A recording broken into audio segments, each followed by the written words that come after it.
Now turn to Section 1. A man wants to find out about taking part in a dragon boat race.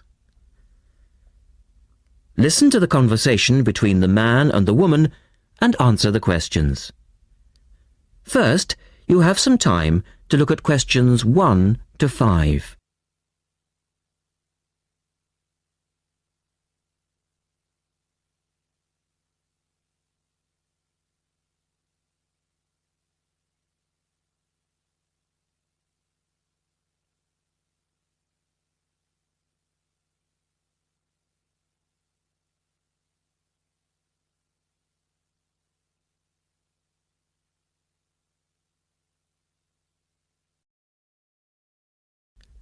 Now we shall begin. You should answer the questions as you listen, because you will not hear the recording a second time. Listen carefully and answer questions 1 to 5.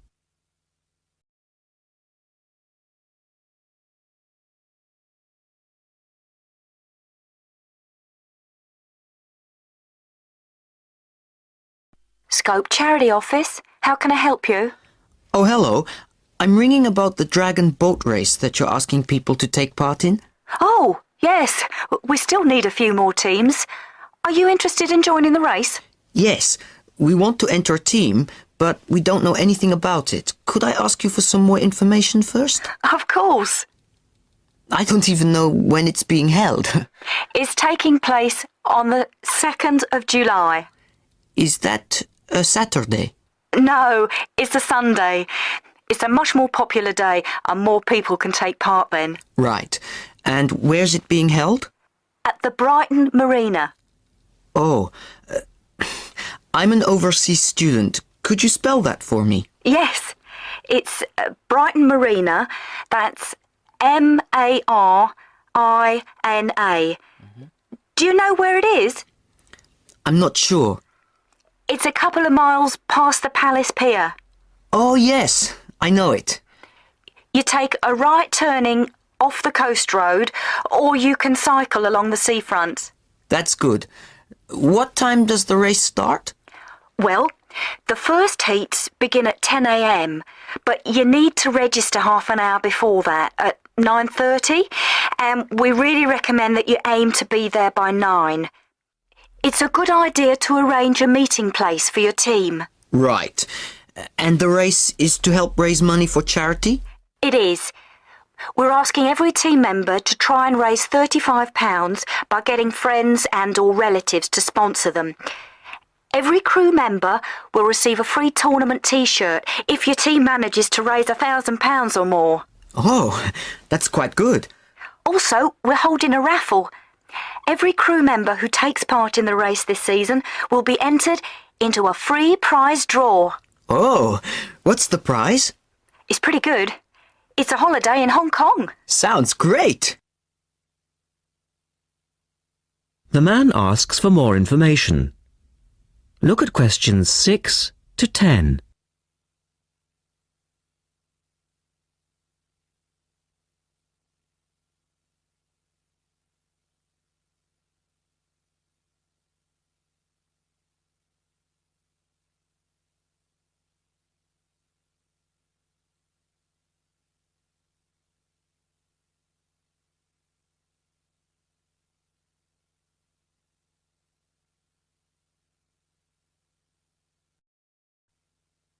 Now listen to their conversation and answer questions 6 to 10. Is there anything else you need to know? Could you just tell me a little bit more about the teams? Well, you need to have a crew of 20 people for your dragon boat, and you then need to agree on who's going to be the team captain. That will probably be you. Fine. I've got a group of 20 people who are interested. Do all the team members have to be a certain age? Well, there's no age limit as such, but if you have a team member who's under 18, then they have to get their parents' permission to take part. Yes, that makes sense. It isn't dangerous, but we do have boats that turn over in the water, and for that reason we need to insist that everyone wears a life jacket as well. And you can hire life jackets from us when your team arrives. What do you advise people to wear? Well, most people wear a t-shirt, shorts and trainers. I certainly wouldn't recommend that you wear jeans or boots. In fact, it's a very good idea to bring some spare clothes. Okay. It can get quite cold and wet if the weather's bad, and there's quite a bit of hanging around, especially if you qualify for the semi-finals or the final. I see what you mean. Have you got a name for your team? Oh, not yet, no. Well, you need to decide on one and then put it on the entrance form, which I'll send you. Oh, okay. So, if you'd like to give me your address, I'll be happy to send details first class. That is the end of section 1. You now have half a minute to check your answers.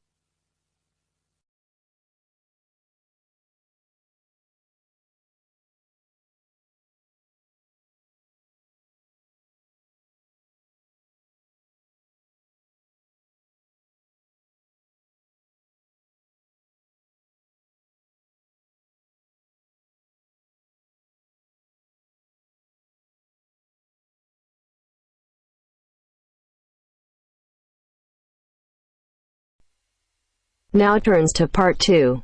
Part 2. You will hear a reporter talking on the radio about old racing cars. First, look at questions 11 to 16.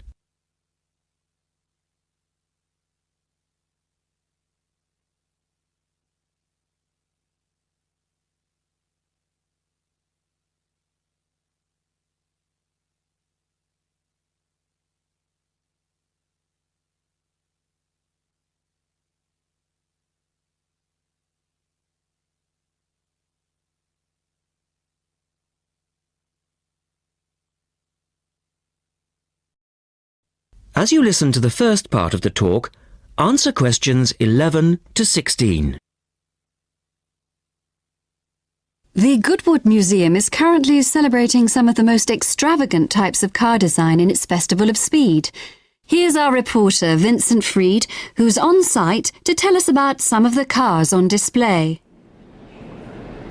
Well, here I am, standing in front of one of the most prestigious cars ever built, the Duesenberg. A fantastically expensive, luxurious car built in the early part of the 20th century and bearing all the glamorous qualities of the Jazz Age.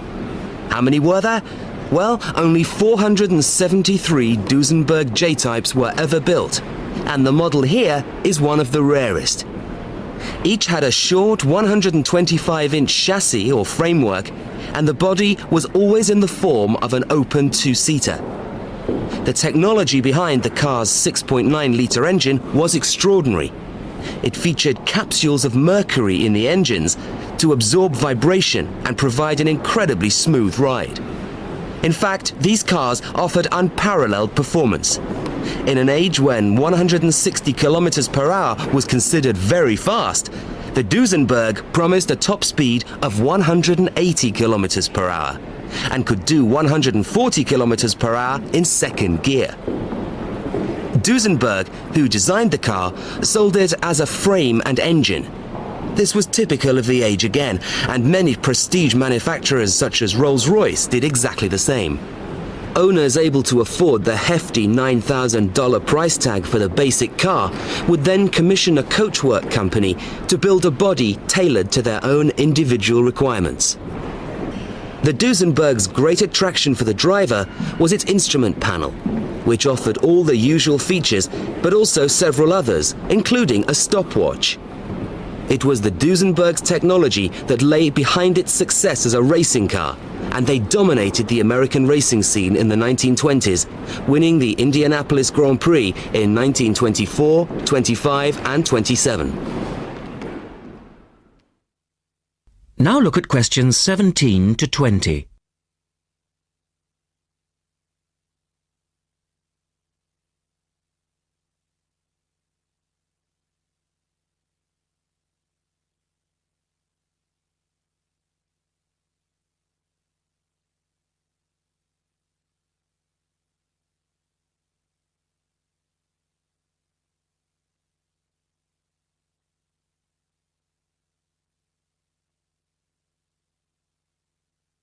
As the talk continues, answer questions 17 to 20. On to another celebrity, the 1922 Leia Helica. Only 30 of these French propeller cars were built, and the model here at Goodwood, which was the fourth to be made, is thought to be the only surviving example still capable of running. The brains behind this car was Marcel Leia, who was an aviation pioneer first and foremost, and the influence of flying is quite apparent in the car. The Leia very strongly resembles a light aircraft with its front propeller, but in this case, it's minus any wings, of course. It's quite odd to think that this car was whirring through France just as the Duesenberg was blasting down roads at 160 kilometers per hour across the Atlantic. The Leias were used regularly in France in the 1920s and were even produced in saloon and van form, as well as two-seater. The Leia matched its propeller drive with its equally bizarre steering, which used the rear rather than the front wheels. But despite looking rather frail, it was a tough machine. In fact, when troops tried to steal it during the Second World War, the car's baffling design was clearly beyond the would-be thieves, and it ended up being driven into a tree, breaking the propeller. And now for the Firebird. This extraordinary car was first... That is the end of part 2. You now have half a minute to check your answers.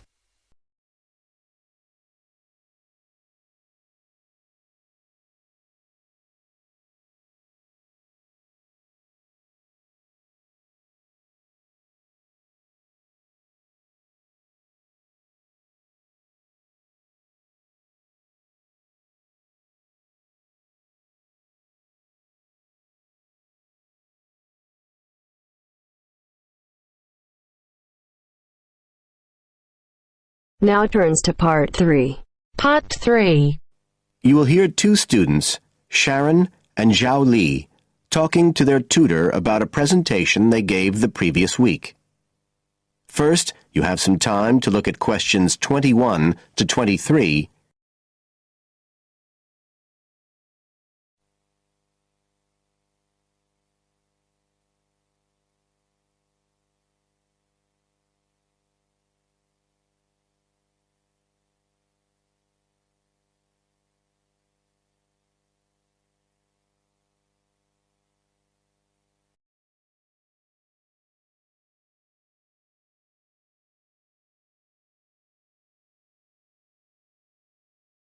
Now listen carefully and answer questions 21 to 23.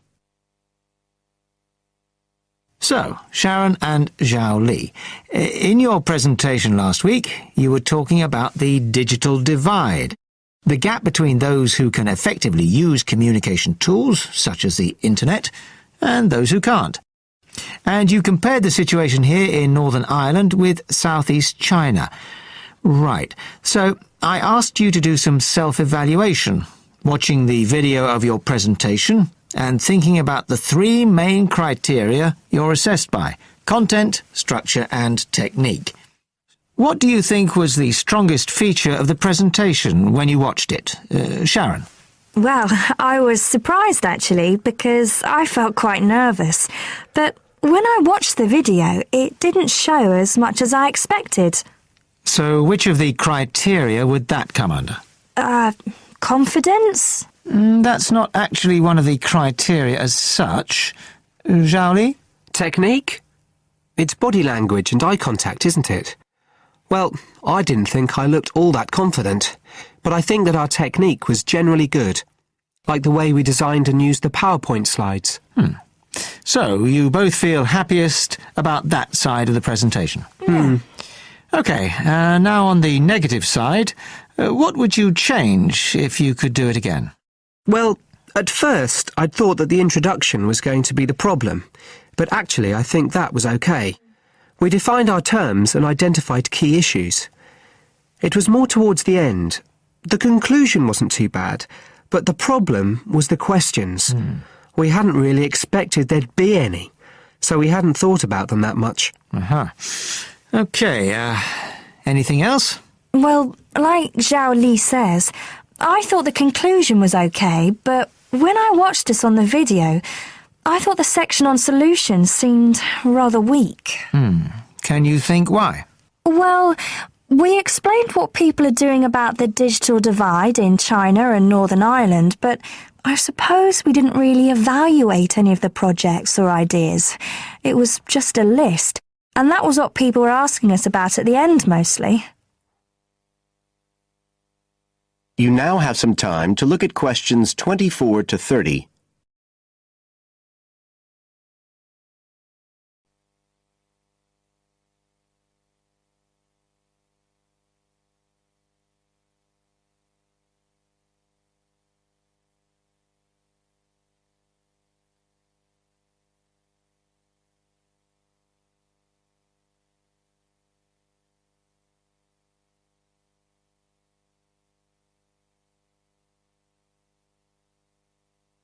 Now listen and answer questions 24 to 30.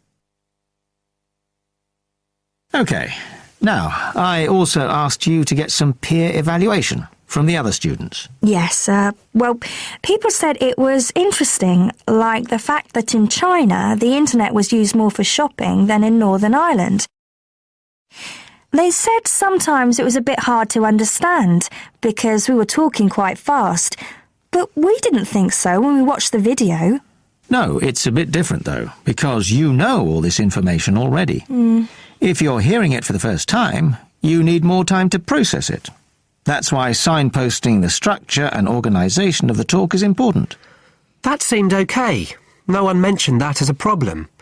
Some people said that we could have had more on the slides, like some of the other groups had nearly everything they said written up on the visuals as well. But other people said the slides were good. They had just the key points. Yes. And most people said we had quite good eye contact and body language. They all pointed out we'd overrun. They all said we were 5 minutes over. But we timed it afterwards on the video, and it was only 3 minutes. We were a bit unsure about the background reading at first, but I think we did as much as we could in the time.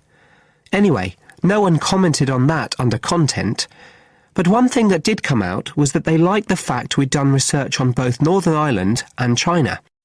Most other people had just based their research on one country. We managed to get quite a lot of data from the internet, although we had to do our own analysis, and we did our own surveys as well in both countries.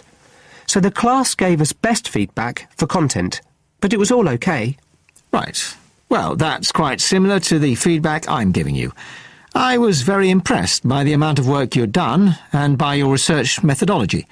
So, actually, I'm giving you full marks for content. 5.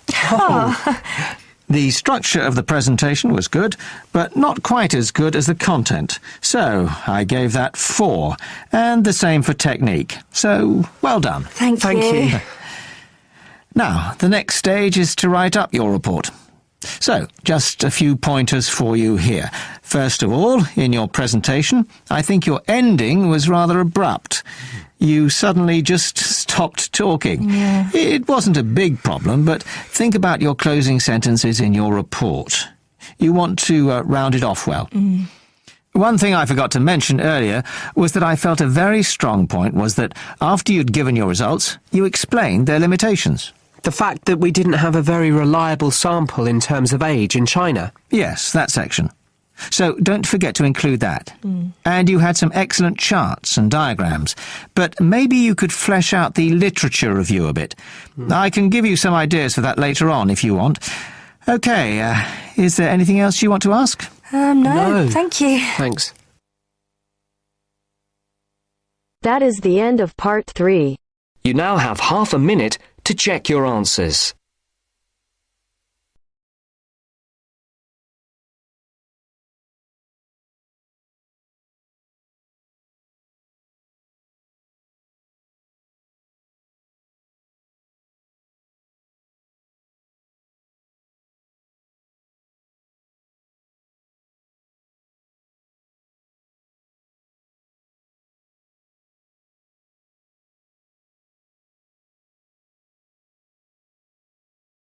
Now turns to part 4. Part 4. You will hear an extract from an introductory talk given to a group of students who have just entered a university residential college. The speaker is the principal of the college. Listen to what the speaker says and answer questions. First, you have some time to look at questions 31 to 40.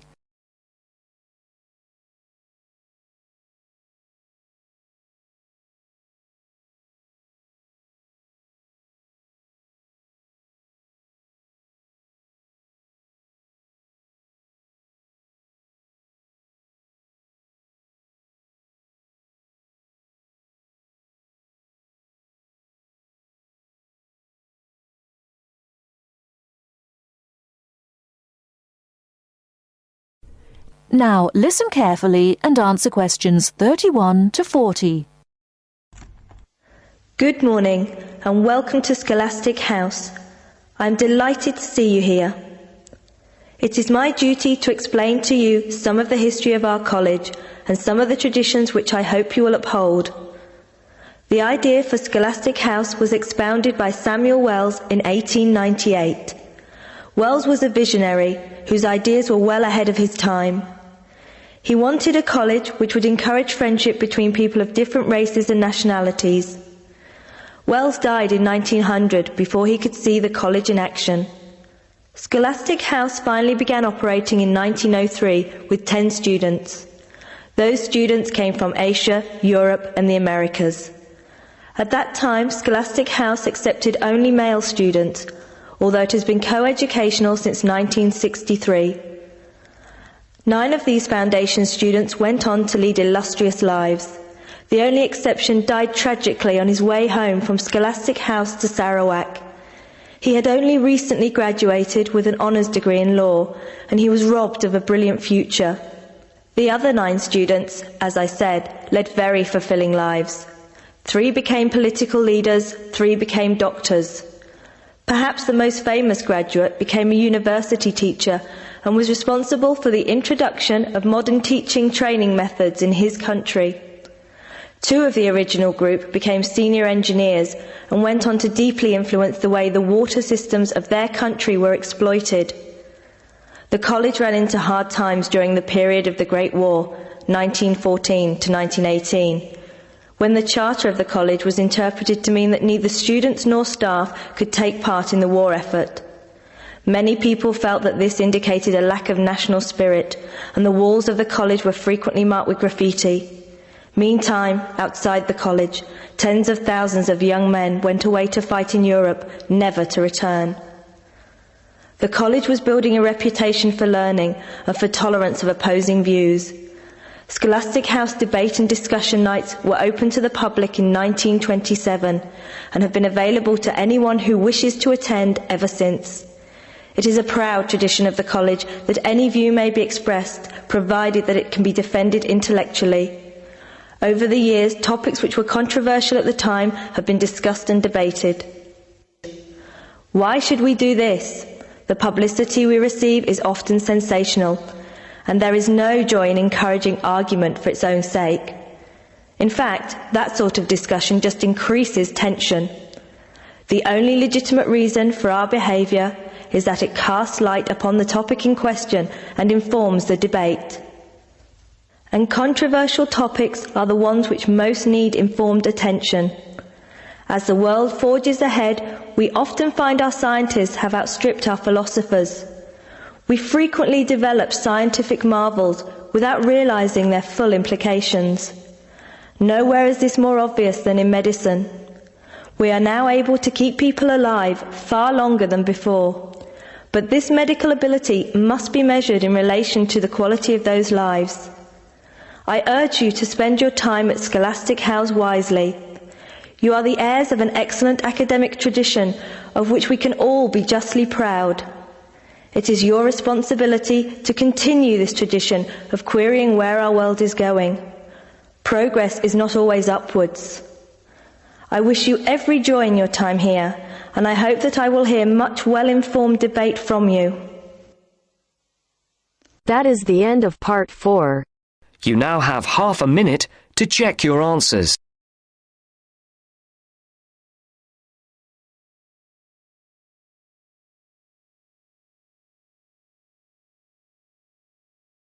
you.